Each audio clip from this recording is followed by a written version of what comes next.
Good morning, students. In today's lecture, we are going to discuss about protein sequence analysis. What is a protein sequence? Protein sequence is the stretches of amino acids that are seen in the protein. And protein sequence analysis plays a major role in identifying and characterizing the proteins or peptides. So the UniProt knowledge base is a central database of protein sequence and function. It consists of two main parts, UniProt knowledge base SwissProt and UniProt knowledge base Tremble. Tremble is nothing but it contains translated EMBL entry. So here we should understand curator evaluated analysis are being stored in UniProt knowledge base. So it is manually annotated database, and UniProt knowledge base Tremble, it contains computational analysis and it is awaiting for manual annotation. So whatever entries we submitted in EMBL, those nucleotide entries will be translated and those translated entries will be stored in TREMBL. And once these translated EMBL entries are stored in TREMBL, these entries will be manually annotated and then it will be transferred to UniProt knowledge base SwissProt. So whenever we talk about protein sequence database, always remember we should be using UniProt knowledge base SwissProt because it is manually annotated and it is a non-redundant database. So here in this lab, you are going to use your sequence 2. You are going to select the UniProt knowledge base and then you are going to select the tool called as BlastX. So this program searches the nucleotide sequence against the protein database. And then the database that you are going to select is UniProt knowledge base. So here UniProt knowledge base is a central access point for extending curated protein information. So it includes function, classification and cross references.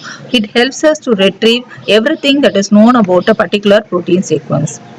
Then, so first is the database, second is a sequence, the third is the parameters. So here we will be selecting the program. If you are using a protein sequence, you will be selecting BLASTP. If you are using a nucleotide sequence and you wanted to search against protein database, you will use BLASTX.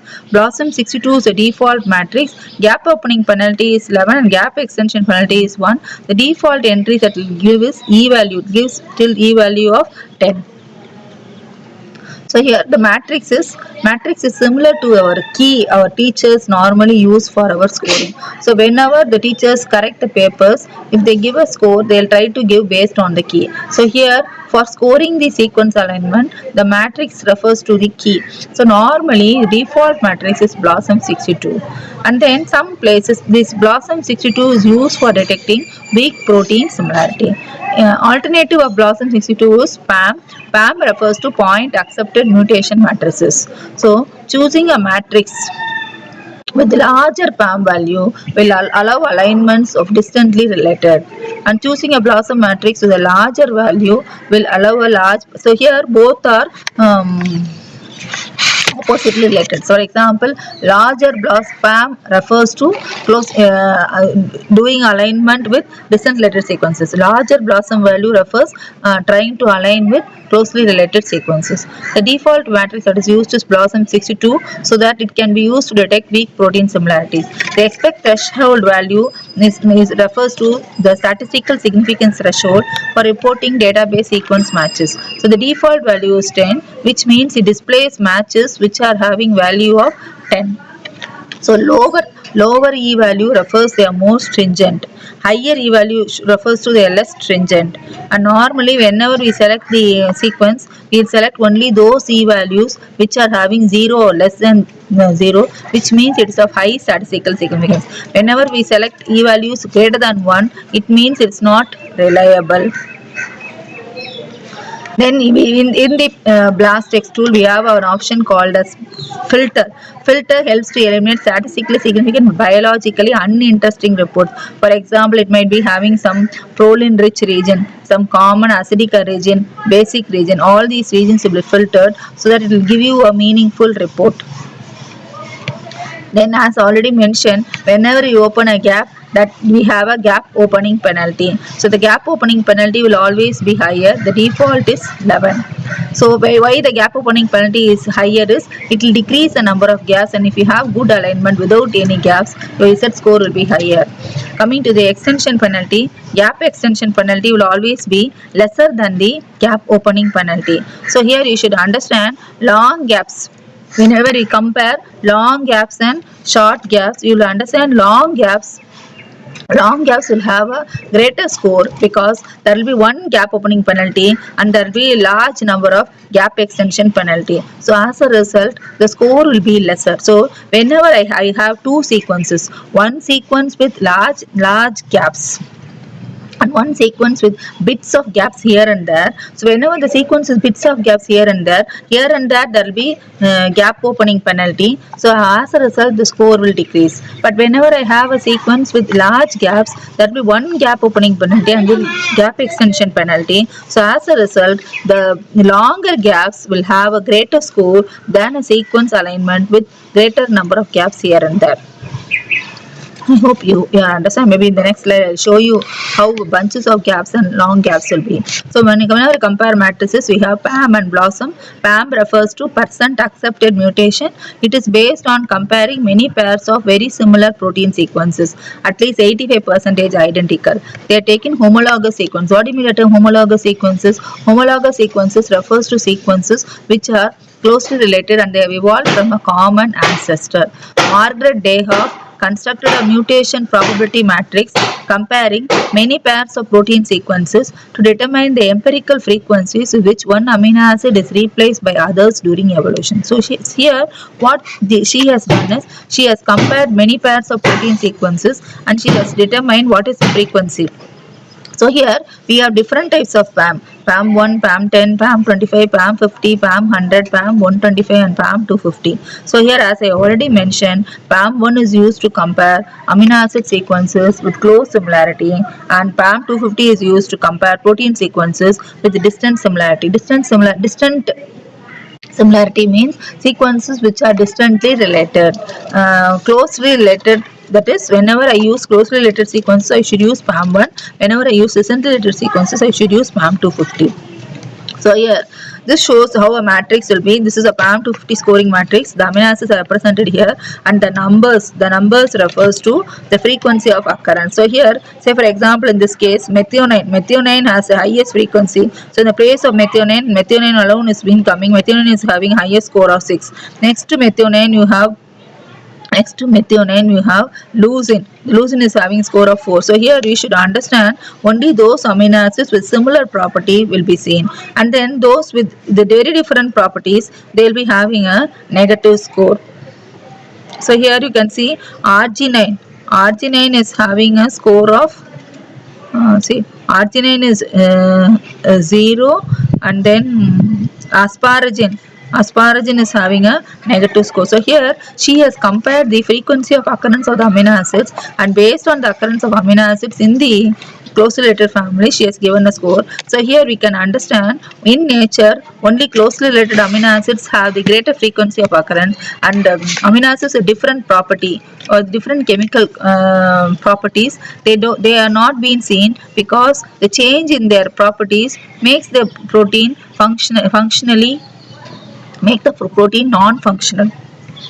Yes. So coming to this case, which PAM matrix should I use? PAM 1, PAM 10, PAM 25, PAM 50, PAM 100, PAM 125, PAM 250. So here you should always understand PAM 1 is used for sequences which are closely identical, and PAM 250 is used for sequences which are distantly related. So here you should understand this refers to percentage of identity and this refers to percentage of difference. So lower PAM is used for closely related sequences and higher PAM is used for distantly related sequences. Coming to block substitution matrix, block substitution matrix is based on blocks. That is, blocks are nothing but highly conserved regions. So here you should always understand Highly conserved regions are based on they have done a multiple sequence alignment and they are taking only those conserved regions from related families of proteins regardless of the overall degree of similarity between the protein sequences. So here the BLOSSOM 62 is based on comparing aligning more than 500 families of proteins,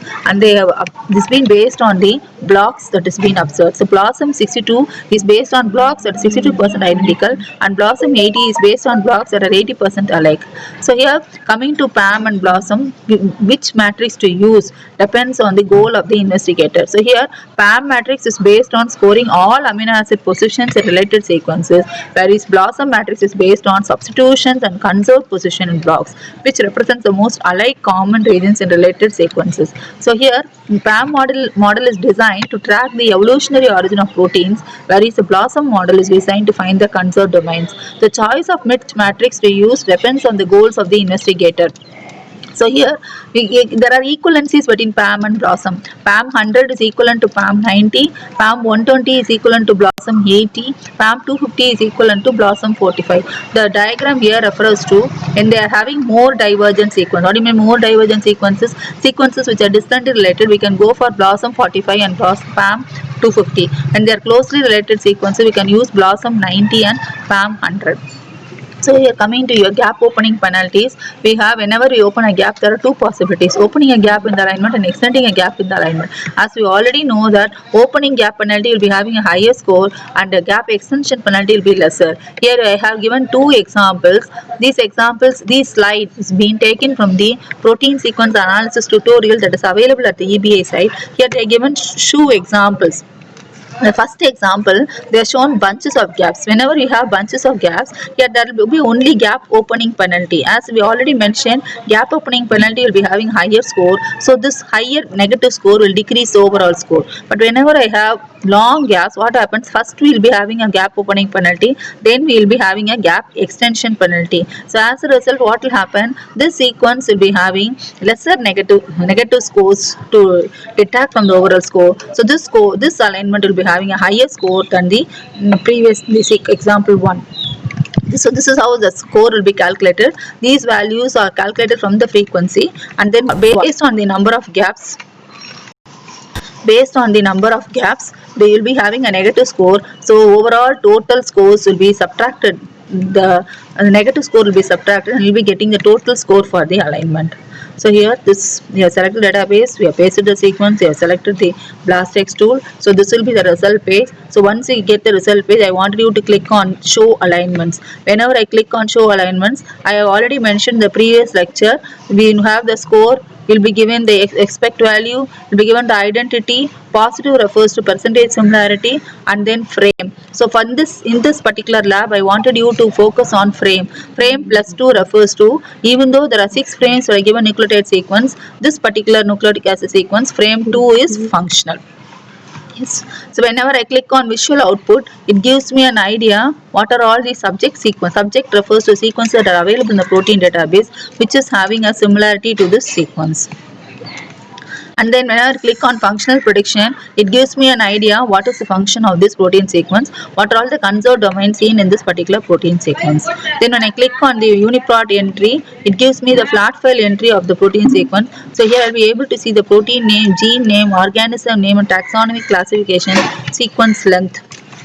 Yes. So here before I conclude my lecture, I wanted you to give two basic understanding about the alignments. In sequence alignment, you have two possibilities: pairwise alignment. That is, in pairwise alignment, you have local alignment and global alignment. Whenever I refer it as global alignment, it means I'm trying to align only part of the sequence. Whenever I refer global alignment, I mean that I'm trying to align the entire sequence. So when is global alignment and local alignment possible? So whenever we try to align the whole sequence, if I am comparing homologous proteins with high percentage of identity, I will prefer global alignment. Whenever I am trying to align sequences that are sequences which are distantly related, I will be able to prefer only local alignment. So here in this particular example, you can see there are 3 sequences, and all the sequences only one domain is being common. So in such a case, I cannot use a global alignment because the score will be decreased. In such a case, I will be using a local alignment so that only this region alone will be compared. So here in MBOSS, you have two tools, that is needle and water. So here needle is a global alignment program and water is a local alignment program. So here default matrix is BLOSUM 62. So here what I want to do is you can just take the protein, keep the sequence as protein, keep the matrix as BLOSUM 62, just select the needle program and then try to compare. So whenever we do a comparison like this, it displays sequences. So here this shows there is only one sequence with this particular architecture and there are 22 sequences with the following architecture. So when I wanted to compare my sequence with this sequence alone, what I can do is I can use a global element. But when I wanted to compare my sequence with these two sequences with different architecture, it is preferable to use a local alignment. So this is an example wherein the sequence has been compared with other sequences of following architecture. So they are used to global alignment. So here you can understand the regions which are not aligning, this is the gaps. So we have given more gaps. Then this region has been aligning only in this region. As a result, what happens? So there are more gaps, the score automatically decreases and score is only 134. But for the same sequence, when I prefer a local alignment, what happens? The gaps are being reduced and as a result the score is increased. So in this case the score is 146.5. So what happens? You can understand when the gaps are being reduced, the score automatically increases. In such a case, it's preferable to use a local alignment. So whenever I'm comparing distantly related sequences, I prefer a local alignment so that only regions which are of interest are being aligned. I minimize the gaps. So I wanted you to compare the vertical line. So you can look at this alignment. Vertical alignment refers to identity. Double dots refers to similar amino acids. Single dot refers to mismatch. So whenever I have done an alignment, I'll be trying to give you the overall percentage identity and overall percentage similarity, which gives me an idea about what is the percentage of identity, what is the percentage of similarity. So in this lab, as to conclude, to summarize, what you have to do is you are going to take the protein nucleotide sequence, going to take a nucleotide sequence, do a BLAST X search against protein sequence database. You'll be able to identify the frame, and then once you have identified the frame, I wanted you to identify what is percentage of identity, what is percentage of similarity, what is the score, what is the gaps. And then I also wanted you to do a emboss align program wherein you can select the what needle gives you a global alignment and water gives you a local alignment, and I wanted to compare how the alignment differs and how the score decreases. I hope I am very clear. For any queries, write to mahalakshmi@ldc.edu.in. Thank you for your patient hearing. Bye.